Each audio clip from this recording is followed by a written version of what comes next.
پچھلی دفعہ ہمارے یہاں ایک مسئلہ ڈسکس ہوا تھا کہ وگ لگانا اور پھر یہ کہ اپنے ہی بال نکال کر ہی جہاں گنج پن ہے وہاں بال لگا دینا اور پھر وہاں سے پھر بال آ جانا. تو اس پر جو مسئلہ بیان ہوا تھا کہ انسان کے بال لگانے کی اجازت نہیں ہے اگرچہ اپنا ہی بال کیوں نہ ہو. ابھی لاہور میں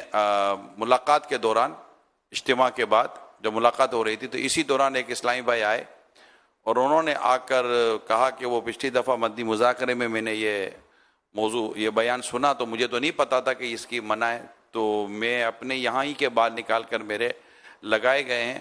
اور اب پتہ چلا کہ یہ اب اس کی یہ تو ناجائز تھا, یہ اجازت نہیں تھی, تو اب میں تو لگا چکا ہوں, اب میں کیا کروں,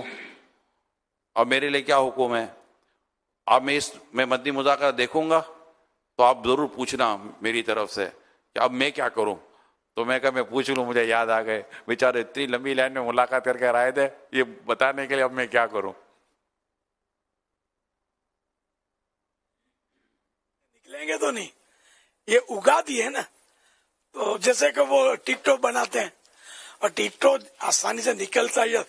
تھوڑی سی تکلیف سے نکلتا ہے معمولی, جیسے بعض معمولی تکلیفیں ہوتی ہیں کہ سوئی چبھتی ہے اس طرح نہیں انجیکشن لگتا ہے تو نکال دے, ورنہ یہ کہ آپریشن کروائے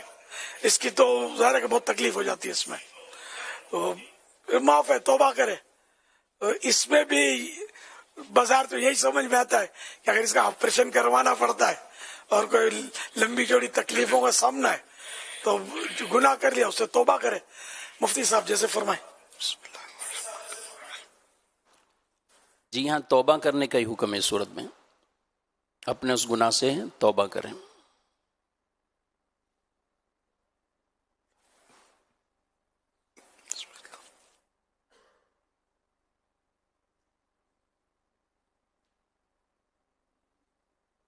اللہ تعالی اعلم ورسولہ اعلم عز وجل وصلی اللہ تعالی علیہ وآلہ وسلم. صلو علی الحبیب صلی اللہ علیہ